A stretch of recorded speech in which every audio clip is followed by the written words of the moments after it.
Así que les cedo la palabra a les protagonistas del conversatorio económico de hoy. Momento Rulo, sin Rulo, ausente con aviso. Compañeros, el aire es suyo. Bueno, como bien lo decías, hoy una excepción que Rulo no esté presente, pero tenemos grandes compañeros que vamos a intentar cubrir ese gran hueco que deja en términos de presencia.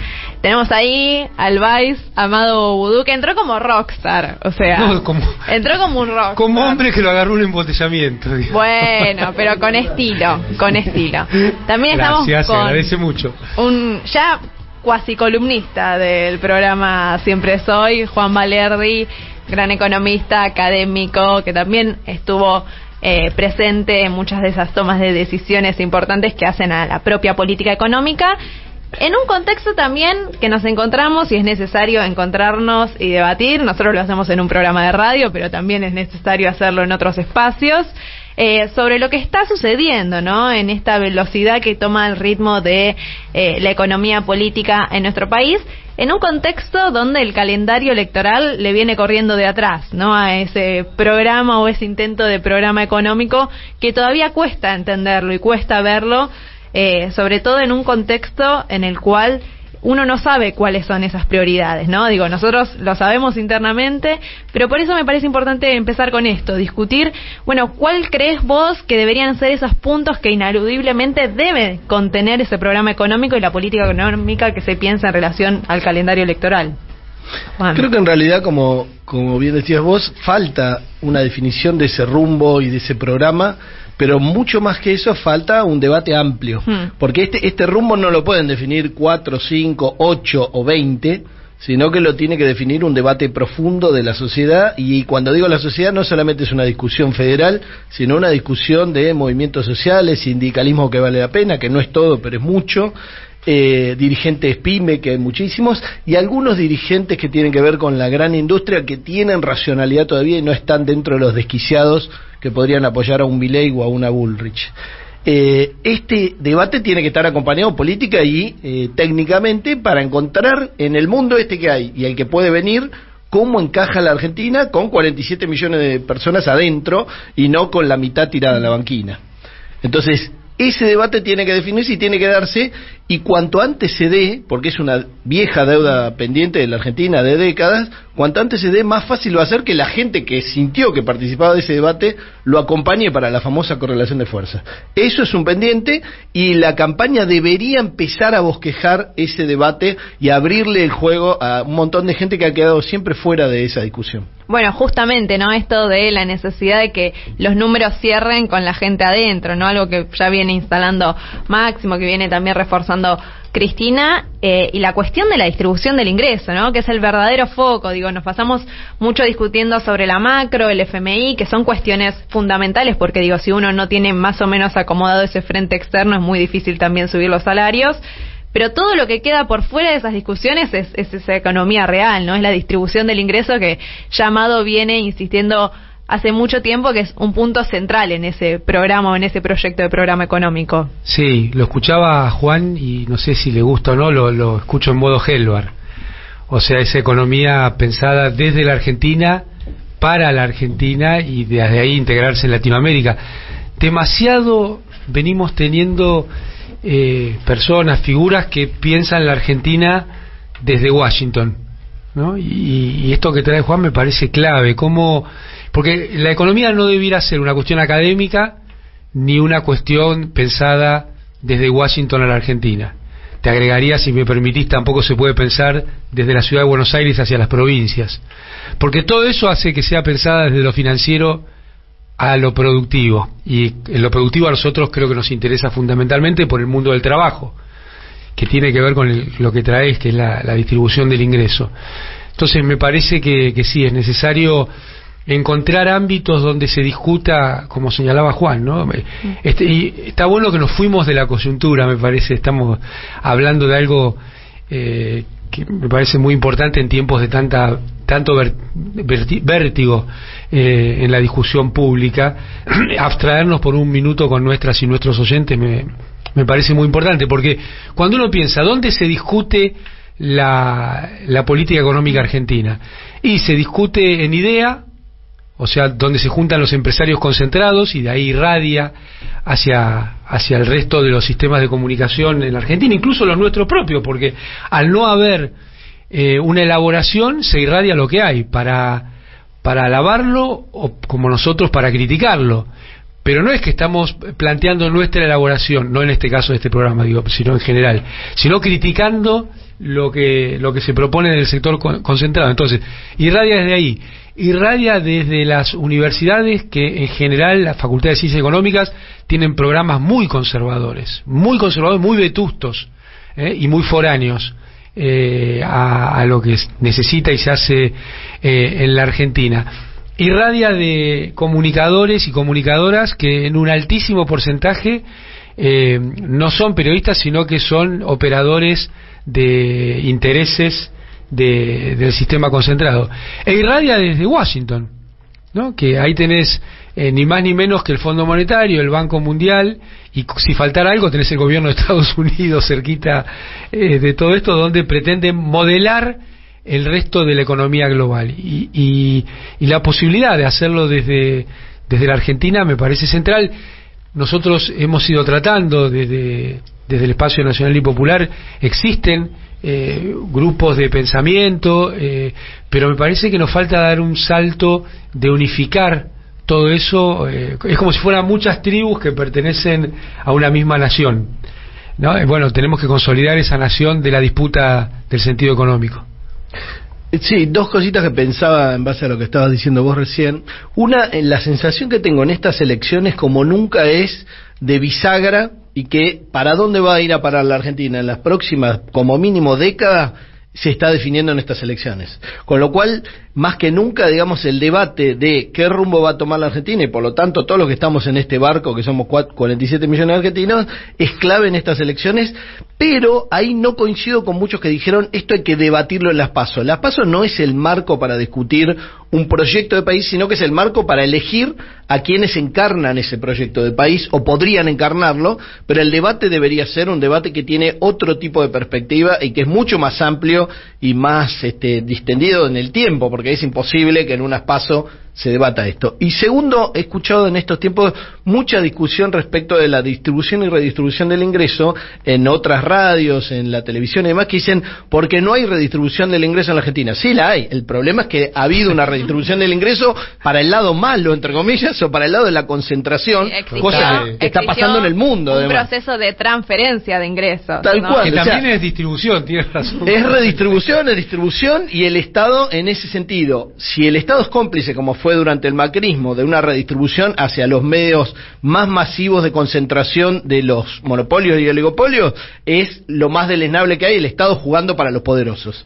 Pero si el Estado en alguna medida juega de neutral, o juega de no rupturista, o juega de no conflicto, también de alguna manera es cómplice, porque lo que estás haciendo es dejar que los más poderosos, cosa que está ocurriendo con la inflación, sigan concentrando el ingreso. Y la inflación no es multifacética, multicausal y más, lo es, pero lo más importante es lo que ocasiona la redistribución del ingreso en favor de monopolios y oligopolios. Eso hay que tenerlo clarísimo. Bueno, hoy vine solo a acordar con Juan, porque me parece varias pistas, ¿no? Ahí. Primero esta última. La verdad es que se están consolidando los estados Hood Robin, que le sacan a los que menos tienen para darle a los que más tienen, y esto es una cuestión global, institucional, que tiene que ver con cómo se piensa el sistema impositivo, cómo se discute la cuestión fiscal, esto, porque la idea de superávit fiscal que se nos mete en la cabeza, que ya de por sí es discutible, yo creo que superávit o déficit depende de cada coyuntura, no soy un militante del déficit fiscal tampoco, pero superávit y déficit pueden lograrse de muchas maneras, ¿no? Y acá la cuestión tributaria es central. Si vos lográs un superávit donde disminuís toda la cuestión social, que no solo son las jubilaciones, sino también la salud, la educación, y fomentás el pago de intereses de la deuda, bueno, ahí tenés un superávit que no va a ser virtuoso en cuanto a distribución. Ahora, vos podrías diseñar un superávit que tenga más impuestos a los ricos, para poner un nombre bien burdo, y más erogaciones vinculadas a salud y educación pública. y ese sería un superávit virtuoso del punto de vista de la distribución del ingreso. Entonces, las consignas, yo creo, y me parece que es parte de la invitación de Juan, eludirlas, ¿no? Y me parece que meterse un pasito más en esta discusión que requiere que vayamos muy por fuera de los libros de texto que hay en la facultad. Y una cosita más, esto que decía Juan, yo también coincido 100%, hay que llegar a la primaria entusiasmados, porque después no va a haber tiempo de entusiasmarse para la general. No es momento de debatir el modelo. Acá ya se tomó una decisión, es un dato de la realidad, que Cristina dijo hay una fórmula de unidad. Bueno, tenemos que tratar de incidir sobre la explicitación del programa de la fórmula de unidad. Pero debilitar la fórmula de unidad en la PASO, creo que es un error político que podría pesar sobre todo el pueblo argentino. Sí, lo que pasa es que ese entusiasmo hay que construirlo, no viene por puro voluntarismo, ¿no? Vos recién hablabas, Amado, de esta generación posible de cuadros que piensan la economía desde un proyecto nacional. Bueno, tenemos a Gabriel Rubinstein en el Ministerio de Economía, ¿no? De lo que yo me pregunto, porque es una constante que veo en los últimos años, que nos condiciona permanentemente, es este tema de las corridas bancarias, ¿no? Una corrida bancaria hizo que Macri vaya corriendo a firmar con el Fondo Monetario Internacional. Otra corrida bancaria hizo que arreglemos con el fondo durante este gobierno, porque si no se arreglaba, se volaba todo. Una amenaza de corrida cambiaria hizo que elijamos a Massa como candidato, porque al que podía ofrecer algún tipo de estabilidad. Estamos convirtiéndonos en los tranquilizadores del mercado. Estamos muy preocupados por tranquilizar el mercado y no de ejecutar planes económicos, etcétera, y políticos que vayan en el sentido de esto que hablaba recién Juan, de repensar la distribución del ingreso. Vivimos sobre una amenaza permanente, ¿no? Bueno, es la historia de la humanidad.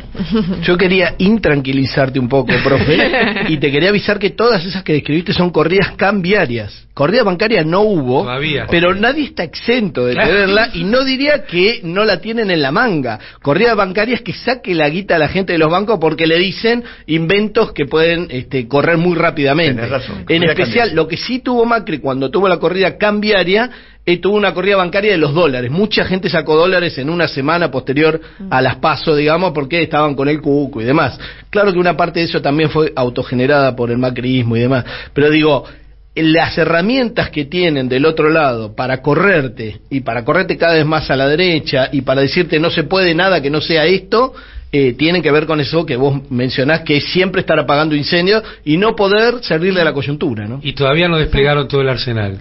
Ni duda. Todavía están a tiempo. Yo en esto igual, profe, te diría que la historia está llena de muecas, ¿no? Porque recuerdo la famosa frase de Néstor Kirchner diciendo ¿qué querés que lo ponga a Kunkel? Cuando le cuestionaban que Martín Redado estaba en el Banco Central. Y la verdad es que Martín Redado conducido fue una herramienta útil durante un tiempo. Bosta y barro, diría el general. Claro. Un poquito de bosta siempre es necesario. Claro, no lo digo por Martín Redrado. Pero en ese caso el resultado fue una redistribución positiva. Por eso, no importaba quién era el instrumento, sino quién conducía. Y el rol de Rubinstein, no sé, no lo conozco, pero podría ser similar a eso, o en el otro sentido también, porque también todos somos a quien le prestamos la oreja un ratito, ¿no? Sí, y pensaba en esto del entusiasmo. Y bueno, la misma Cristina decía, ¿no? La necesidad de volver a enamorar, ¿no? Y digo, y es muy difícil pensar en enamorar y es muy difícil en pensar en llegar entusiasmados en un contexto donde lo que prima en la economía real es la insatisfacción, una insatisfacción que se genera por una pauperización de los ingresos, por un régimen de alta inflación que consolidó Alberto Fernández al frente. Digo, una economía que se mueve al ritmo de la inflación de un 120% anual. No nos pone a nadie feliz, ¿no? Y ya se vuelve un desestructurante y ya no es un fenómeno meramente económico que se estudia desde los manuales de economía, ¿no? Sino que se vive en la vida real. Y pienso ahí también las medidas que tiene la capacidad del gobierno y el equipo económico de tomar en el corto plazo. Pienso en una suma fija, pienso en un aumento por decreto, pienso en una reapertura real de las paritarias, porque digo, hoy las paritarias se están discutiendo con un mecanismo escalonado que siempre hace que le corras detrás del ritmo inflacionario. Digo, ¿cuál crees que podría ser ese mecanismo en el corto plazo para empezar a discutir esa distribución del ingreso que hubo 3 años durante el gobierno de Alberto Fernández, que fue un tema que no se tocó, ¿no? Digo, era la misma Cristina quien denunció una y otra vez esta cuestión. Bueno, yo en ese sentido hablé muchas veces con Daniel acá al aire, tanto desde lejos como acá, y digo, vos si das una suma fija y al mismo tiempo no le tenés las riendas a los tipos que están llevándote una inflación de más del 100% anual, tiraste una bomba atómica que te va a salpicar esquirlas para todos lados, digamos. Entonces, lo primero que hay que hacer, y que evidentemente no es el estilo de Alberto Fernández, quedó clarísimo, pero podría ser el estilo de un Massa que necesita ganar las elecciones como candidato, es ir al choque con determinados formadores de precios, aunque sea la canasta básica fundamental, porque eso no solamente tiene que ver con la distribución del ingreso, no solamente con marcar quién tiene el poder y quién no tiene el poder, porque eso también está en discusión en la inflación, sino además con cuánta gente está en la pobreza y en la indigencia, que no es menor, digamos, o sea, eso en realidad debería ser lo más importante. Y una vez que vos le pusiste, aunque sea los puntos, a algunos grupos económicos abusivos, monopólicos, absolutamente desquiciados, porque ni siquiera a veces ese aumento de precios les hace ganar plata, o están dispuestos a perder con tal de marcar la cuestión del poder, eso te permite después tomar otras medidas, como por ejemplo, un aumento de suma fija por decreto del gobierno y demás. Claramente todo esto que dije dejó claro Alberto que no lo va a hacer. No sé si Massa como ministro de Economía lo puede hacer sin la lapicera de Alberto funcionando. Culfas y Guzmán para mí lo dejaron clarísimo, que nunca tuvieron intención de hacer nada parecido a eso, y entonces debería ser las cosas que por ahí Massa tendría que de alguna manera plantear en las elecciones, o sin plantearlas, hacerlas el 11 de diciembre, cuando salga electo. Sí, sería ideal que lo haga ya. Suma fija, nosotros venimos hablando hace un montón, suma fija y paritarias. Sí. Entonces me parece que es momento de avanzar. Y también una cosa que es central, el ingreso real tiene dos caras, lo que decía Juan. Por un lado el ingreso nominal, que sería esto, suma fija, aumento. Por otro, decirle a los muchachos que se están apropiando del ingreso en Argentina, paren un poco, porque este gobierno va a empezar a cuestionar este mecanismo. La inflación hoy, básicamente, yo creo que siempre, pero hoy más que nunca es un fenómeno distributivo, donde los remarcadores, los formadores de precios se están quedando con gran parte del esfuerzo de las y los argentinos. El problema es que desde que empezó el gobierno de Alberto Fernández se lo viene diciendo a los remarcadores de precios. Nosotros los llamamos a que recapaciten, después habló de una guerra contra la inflación, etcétera, etcétera. ¿Cuál sería la medida concreta para parar la inflación? Más allá de que Massa, como ministro de Economía, siendo el candidato a presidente, es la persona mejor posicionada para ir a negociar en este momento, pero ¿cuáles serían las medidas ahora, más allá de lo que dijo Juan? Otorgar un aumento, después si se va todo al aumento de precios se pierde. A la canaleta, se va a la canaleta de los monopólicos. De los monopólicos. Pero la verdadera canaleta. ¿Cómo sería armar esa red para que eso no ocurra? No, es que no es una medida técnica, es una discusión política. Por eso es complicado que la haga Massa sin la lapicera de Alberto, porque vos no podés manejar el poder ejecutivo, porque imagínate que Massa logre hacerlo desde el Ministerio de Economía con apoyo de una parte del Congreso, que por cierto estaría bastante complicado, porque además están jugando en contra por las elecciones, más allá de sus tendencias, digamos, económicas, políticas y demás. Tenés que coordinar con otros ministerios, porque si tu Ministerio de Economía está jugando en ir al choque con los monopolios y oligopolios, pero por ejemplo el Ministerio de Trabajo no, claro, tenés un problema. Y si el Banco Central está jugando por otro lado, cosa que no tengo duda que Pese juega en tándem con Alberto, y yo creo que es el único que Alberto dijo, a este no me lo saca, pues si no renuncio, entonces tenés otro problema. De hecho ahora con la última medida, lo hablaba hace un rato con Valentina, para mí quieren armar un circuito de yuanes en el cual los exportadores a China, no, por ejemplo, no tengan retenciones. Todavía no lo dijeron, pero estoy seguro que es lo que va a venir, digamos. Que el circuito de yuanes sea, el exportador exporta, cobra en yuanes sin retención y se lo vende al importador, que no le pueden dar dólares para importar. O sea, cagar el mecanismo de yuanes que suponemos que hay que armar. Sí, es que no me imagino a Doña Rosa ahorrando yuanes, porque además el año pasado tuvimos 10.000 millones de dólares de déficit con China, con lo cual los yuanes no abundan, al contrario, digamos, escasean más que los dólares, que con el mundo tuvimos 17.000 millones de superávit, y eso compensado con China dejó 7.000 netos, ¿no? Entonces digo, esta discusión es una discusión que trasciende mucho las medidas técnicas y tiene mucho de componente político, y ahí tenemos a Alberto con la lapicera media estacionada, ¿no? Sí, y justamente esto que decías, ¿no? Parecería ser que el Banco Central jugaba para otro lado, y ese lado era claramente de los grandes grupos económicos. Digo, hubo una serie de beneficios que se le dieron con la lapicera de Martín Guzmán, de Matías Culfas, también a estos grandes grupos económicos. Pienso, por ejemplo, en las importaciones al dólar oficial, ¿no? Cuando se fueron casi 9.000 millones de dólares por esa canaleta, cuando se le dio, que no lo usaron para las cadenas productivas de valor, sino para el turismo, sobreestoquearse, la cuenta también del turismo, que se fueron muchos dólares por ahí, el pago de los capitales e intereses de la deuda de los privados. Digo, esos mismos grupos económicos que se habían endeudado durante el macrismo, se les pagó toda la deuda.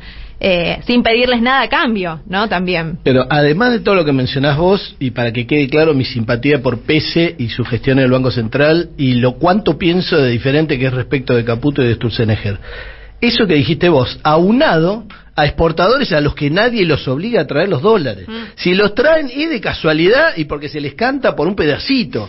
¿Por qué? Porque en el Banco Central no hay un equipo de gente haciéndole una penal cambiaria al tipo que cuando tenía que traer los dólares en tantos días no los trajo. Cosa que sí tenía Cristina en su segundo mandato, y que me consta porque yo estaba ahí y había 40, 50 pibes jóvenes profesionales que todavía no se habían corrompido ni acomodado en el Banco Central, y que controlaban eso y lo mandaban a una penal cambiaria a Paolo Roca o a una pyme. No les temblaba el pulso, porque todavía no tenían esa preocupación, porque todo esto que estamos discutiendo, que tiene medidas concretas, por ejemplo, ir a cobrarle a los ricos, como decía Amado hace un rato, en la FIPA hay seres humanos, y hay algunos que vieron que cuando alguien trató de cobrarle a una multinacional o a un gran monopolio argentino, lo mandaron a la biblioteca por varios años a trabajar. Entonces, como hay seres humanos, si ven que de arriba hay dudas o hay internas respecto de lo técnico político y demás, ni de casualidad van a ir al choque con un monopolio o oligopolio. Así que además de tomar la decisión, tenés que asegurarte de tener gente que esté dispuesta a ir al choque, ¿no? El famoso aleccionamiento. Exactamente. Parece que algunos lo traían desde la facultad. No hacía falta la persecución política. En general ayuda, ¿no? Claro. Para ese aleccionamiento. Claro, no hay medida económica sin un trasfondo político atrás, no existe esa cuestión técnica. Ahora, por todo esto que estamos diciendo, parecería que no hay salida, porque en el panorama que estamos pintando no ofrece demasiadas posibilidades, salvo el que estamos diciendo, salvo que Massa lo haga. Bueno, salida hay y está escrita en los libros. Hay un compañero que es Marcelo Gullo que ha escrito La insubordinación fundante y que te explica cómo hicieron para desarrollarse los países que se desarrollaron. Pero eso se junta con algo que mencionaba antes Amado, que es los libros que escriben en Estados Unidos, Inglaterra y en otros lugares del mundo, incluso ahora probablemente en China, que es patear la escalera. Entonces te desarrollas con determinado tipo de medidas de subsidios, planificación, protección y demás, y después cuando ya estás desarrollado y le pisaste la cabeza a todos, decís, no muchachos, laissez-faire, laissez-passer, de todo libertad y no hagan ningún tipo de regulación porque es lo mejor que les puede pasar. Sobre una distribución del ingreso ya predeterminada y sobre una estructura económica predeterminada. Claro. Y eso va a ser los lugares donde definen la educación de tus futuros ministros de Economía, como pasó con Guzmán, por ejemplo, y donde además da clase, con lo cual, si Guzmán tenía buena intención, pero se había creído los libros que estaban en Estados Unidos, estaban diseñados para que la Argentina no patee la escalera, ni el tablero, ni nada, y no haga esa insubordinación fundante que hicieron cada uno de estos países cuando se desarrolló, ¿no? Sí, y una cuestión también, ¿no? Decías esto de... Hubo también una decisión de no auditar a los grandes grupos económicos, de no ver para qué usaban esos dólares que el Banco Central les dio sin consultar su destino. Sí se audita a los sectores populares, ¿no? La contracara de eso es que sí se audita a los que reciben un programa de transferencia de ingresos. Las manifestaciones en el Ministerio de Desarrollo no son casualidad, ¿no? En un contexto en el cual... en el día de ayer se dio a conocer que se va a reunir de vuelta el Consejo del Salario Mínimo, esa mesa tripartita compuesta por las patronales, por los sindicatos, por el Ministerio de Trabajo, a discutir un salario mínimo que está en 87.000 pesos, ¿no? Un salario mínimo que desde el 2019 hasta la actualidad, si uno hace esa comparación intermensual, ve que cayó casi 14 puntos, y nadie está discutiendo ese salario mínimo que debería ser ese valor de referencia, sobre todo para los trabajadores informales, ¿no? Los que no gozan de convenios colectivos ni negociaciones paritarias. Bueno, una muestra clara de esto que vos dijiste recién es que había un organismo del cual yo participé varios años, que es el CINTIS, que cruza bases de datos de todos los organismos nacionales, provinciales, incluso municipales, actuales, y cuando yo estuve a fines de los 90, a principios de este siglo, cruzaba también bases fiscales para ver quiénes estaban evadiendo o eludiendo con inteligencia fiscal y demás. Se desmanteló todo eso y quedó solo para lo social, para controlar que el que tiene un plan no vaya a ser que tenga otro plancito, o que tenga un autito, o que tenga una casita, o lo que sea. Está mucho más concentrado en eso que en ver cómo evaden, cómo eluden, en darle, por ejemplo, los subsidios que se dieron durante la pandemia a empresas que no tengan un canuto de varios miles de millones de dólares o millones de dólares en el exterior. Eso no se estudia, y hay estancos entre el Banco Central, la Unidad Antilavado, el Ministerio de Economía, la FIP y demás. Son todos estancos donde tienen alambradita la información para no compartirla con distintos secretos. Te iba a decir, institucionalmente escondida. Exactamente. Porque está el secreto fiscal, el secreto bancario, el secreto tributario, como instituciones sacrosantas, donde hay personas de las cuales no se puede hablar, pero si alguien reclama en la calle porque tiene el salario mínimo, no solo lo cagan a palos, sino que le cruzan la base de datos y le sacan el acompañamiento del Estado.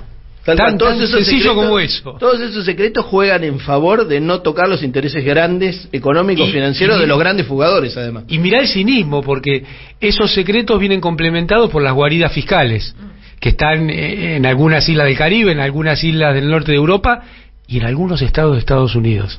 Entonces, al mismo tiempo que te reclaman transparencia, hoy tenés un presidente de los Estados Unidos que fue senador de yo no diría que tal vez guarida fiscal, pero un estado bastante borroso en su información, como es Delaware, ¿no?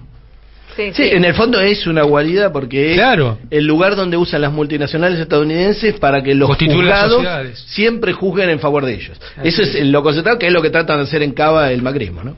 Sí, donde en un modelo de valorización financiera sabemos que esas dos variables claves son, el endeudamiento externo y la formación de activos externos, lo que coloquialmente conocemos como fuga de capitales. Vemos que están presentes las dos, ¿no? Es todo. Entre 2009 y 2011, cuando se suponía que había una crisis global financiera, que era una crisis para mí política que todavía no terminó, pero está hoy tapada porque le arreglaron el problema a los bancos, no a las personas, pero sí le arreglaron el problema a los bancos. El G20 incorporó en su agenda de discusión la cuestión de las guaridas fiscales y de cómo mirá hasta dónde llegaban, ¿no? De cómo eran retribuidos los gerentes de los bancos y de las instituciones financieras. En 2011 desapareció de la agenda global ese tema, sin haber resuelto nada.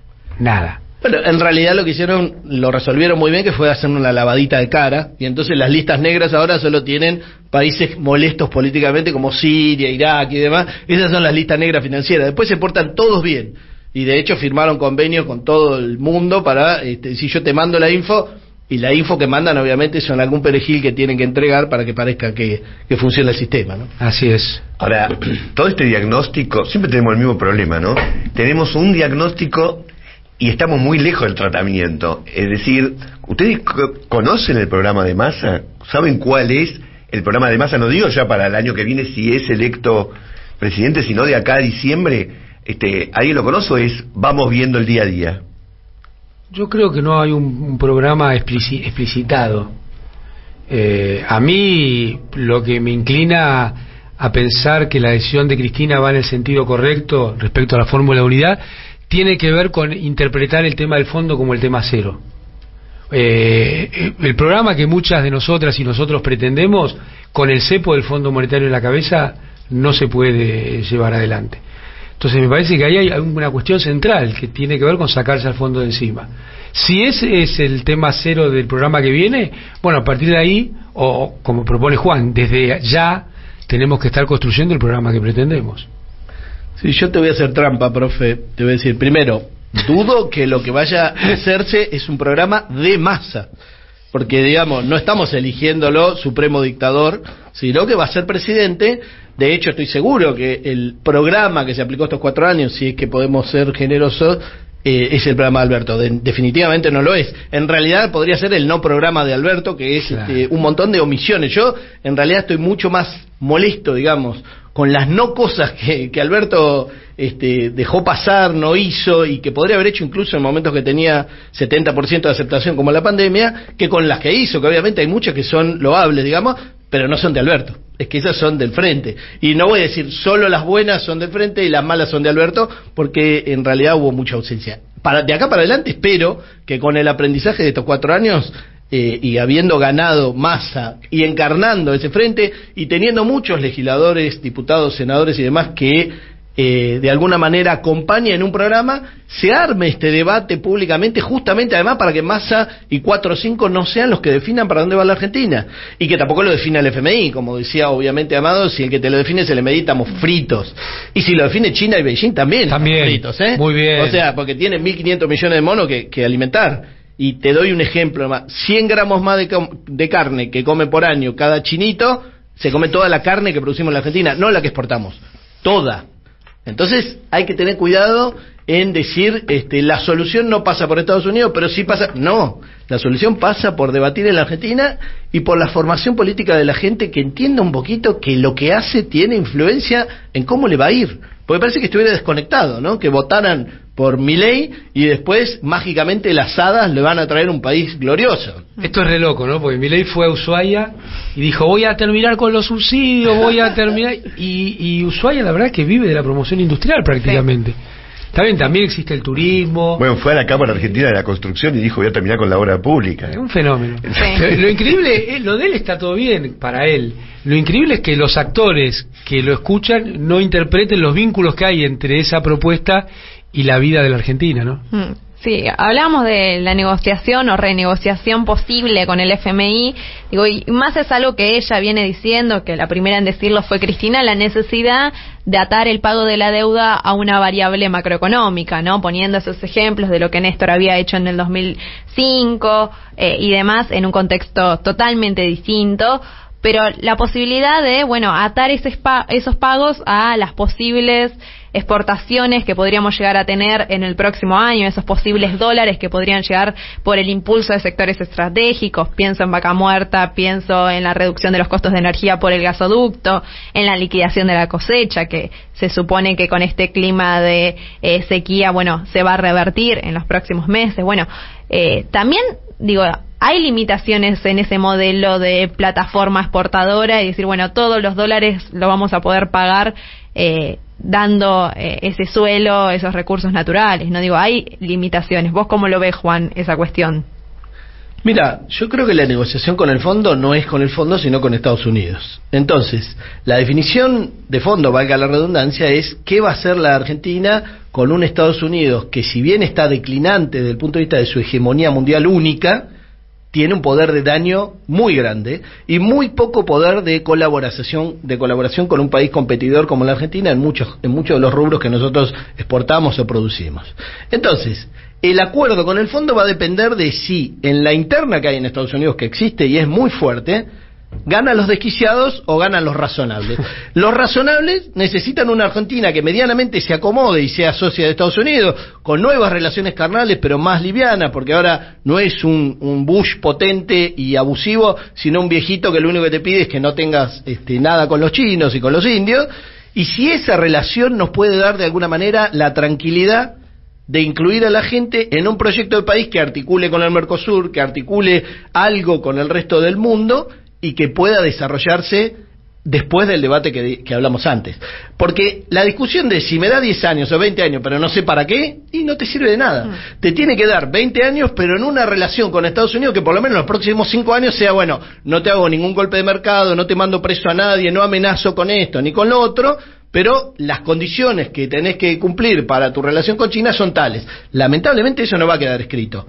Pero siempre que hay una negociación con el FMI, esto no queda escrito, pero está en la mesa. ¿Qué pasa con Argentina y con China? Y si a alguien le cabe duda, la comandante del Comando Sur lo dejó claro. Nuestro litio, nuestro acuífero. Yo te diría que siempre lo más importante con el FMI es lo que no está escrito. Siempre. Y cuando fue para bien también. Cuando fue para bien, cómo nos relacionamos a partir de Néstor y Cristina, también lo más importante era lo que no quedaba escrito, ¿no? Y me parece que este es un punto. El otro punto es todo lo que es bueno para China no necesariamente es bueno para Argentina.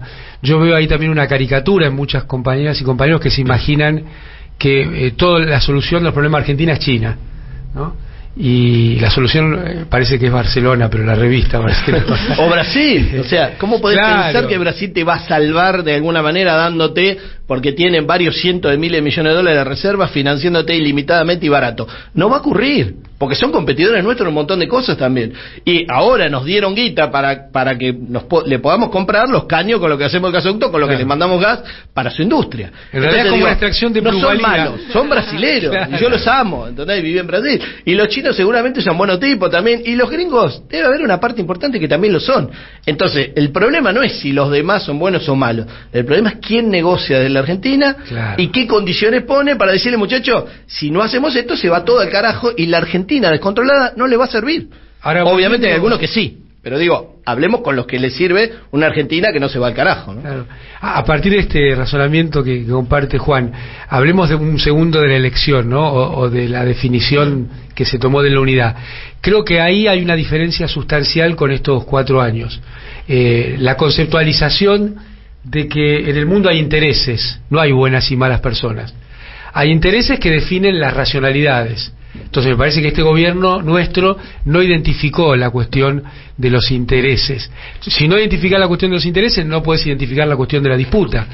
Y si no identificas la cuestión de la disputa, el campo nacional y popular está siempre en retroceso, aún con las mejores intenciones. Sí, y sabiendo que lo que nos encuentra del otro lado es 1000 veces peor, ¿no? Digo, si uno revisa las plataformas electorales de la oposición, sobre todo pensando en Patricia Bullrich, en Larreta, digo, nadie menciona el tema fondo, nadie Bueno, porque menciona ellos sí identifican los qué van a intereses, pero se hacer. paran del lado de esos intereses. Los representan, Exactamente, los ¿no? identifican y los representan. Claro. Pero una cosita importante de esto que decía Amado, escuché la nota anterior de Tonietti con temas de inteligencia. Y la inteligencia debería ser inteligencia. ¿Qué tipo de inteligencia? Ver a quién lo carpeteo, que yo. No, inteligencia que tiene mucho que ver con esto que estamos discutiendo de cómo te parás frente al mundo y hacia dónde carajo va el mundo. O sea, la inteligencia de Estados Unidos está viendo cómo hacen para no perder la guerra de los chips con China. Claro. ¿Y cómo hacen para trabarle el desarrollo de los chips de China? Eso es inteligencia que tiene que ver con la planificación. Planificación que lo primero que hizo la dictadura cívico-militar del 76 es desmontarla, hacer la pelota, lo cual también Cavallo y Menem remacharon, y ni hablar de Macri. Esta planificación que el kirchnerismo recuperó es una parte fundamental, y planificación e inteligencia te dan a ver dónde carajo va el mundo y cómo me engancho yo en eso con algún tipo de posibilidad de éxito, porque si además te enganchás y la pifiás, vas a parar, si ponele que nos pongamos ahora a hacer carruaje y estamos fritos, o hacer autos que gastan mucho combustible y estamos fritos. ¿Entendés? Hay que hacer autos eléctricos, tenemos litio, hay que hacer batería, y vas encadenando las cosas.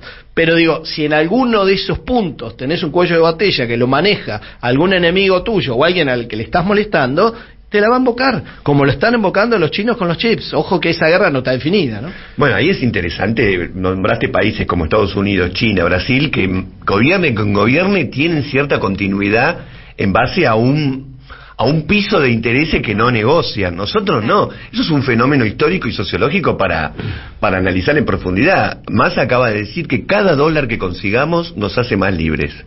Bueno, discutamos si es así, ¿no? Porque entre el modelo extractivista que consigue dólares y estar atado de por vida a ese modelo que nos hace dependientes, hay un solo paso. Puede ser que los dólares nos hagan libres o más dependientes. Por eso les pedía ¿en qué medida hay algún síntoma, algún signo de que Massa puede llegar a tener algún cambio de rumbo? Bueno, China llegó donde llegó porque clavó 14 planes quinquenales uno atrás del otro con un hilo conductor. No hubo un accidente, azar, no el ICHIC, no. 14 planes quinquenales, 70 años, uno atrás del otro. Eso es lo que cambió a China. Y Corea tuvo algo parecido. Y también está donde está porque tuvo una línea, incluso no necesariamente muy democrática, con los desarrollos de los grupos económicos, ¿no? Los chaebol. Pero digo, la Argentina, dentro de un marco democrático, pero que tiene que incluir a la población, tiene que incluir los movimientos sociales, los sindicalistas, las pymes y demás, puede hacer eso, pero tiene que haber alguien que lo conduzca y que lo acompañe, y que además se banque cuando digan y definan cosas que no les gusta. Pues ese es el problema de largar el debate. por ahí va para un lado que a vos no te gusta, pero te la tenés que bancar. Entonces, el problema, digamos, que tiene la Argentina es alguien que pueda conducir ese debate, y ahí vas a tener la famosa correlación de fuerza, incluso para patearle el tablero a algunos países. Pero también tenés que negociar con los tipos más razonables de Brasil, los más razonables de Chile y los más razonables de Estados Unidos, que existen. No necesariamente están ganando las internas, pero existen, ¿no? Intereses que deben ser definidos, insisto, mirando la vereda del frente. Hay un programa económico, hay un modelo económico, el de privatización de empresas públicas, el de apertura de importaciones, el de liberalización de los mercados, que también, digo, esto que mencionábamos, ¿no? Al no tener escrito en sus plataformas electorales, tiene que ver eso, digo, ya está dicho, ¿no? Es la excusa que van a utilizar para aplicar todo este pedido de reformas que exige el Fondo Monetario, la reforma laboral, la reforma impositiva, la reforma previsional. Es uno de los puntos. Digo, ayer Patricia Bullrich decía que no debería haber indemnizaciones. Digo, van en esa línea discursiva. Hay una respuesta de ese lado, ¿no? Sí, de todos modos yo creo que el fondo hoy, como encarna a un Estados Unidos que tiene problemas e intereses muy diferentes de los que tenía en los 90, lo que hace es poner esas cosas sobre la mesa para después decir, bueno, te aflojo en esta, pero no arregles nada con los chinos, esto o lo otro, que es lo que no está escrito, que hablábamos con Amado, y entonces te afloja en la reforma laboral o la reforma previsional, porque hoy en dólares y desde el punto de vista del poder adquisitivo, esos salarios promedio y de la masividad de los trabajadores o de los jubilados son muy bajos. Entonces tienen poco impacto en la economía y hay un montón de multinacionales que están tirando manteca al techo gracias a eso. Ni hablar de los monopolios locales y que están abusándose junto con la inflación de salarios bajos. Entonces digo, todo esto te da una situación en la cual la negociación con el fondo, si lo que trata es de ganar 2 años, 3 años, 1 año, desembolsar un poquito más, un poquito menos, estamos perdidos, nos tapó la coyuntura y morimos.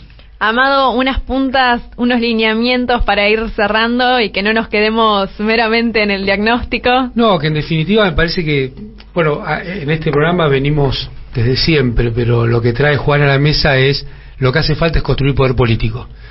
Y yo te diría que la premisa es, no existe la economía en el vacío, existe la economía en un contexto político, tanto de la fuerza local como de la situación de Argentina dentro del mundo, como de qué es lo que está sucediendo en el mundo.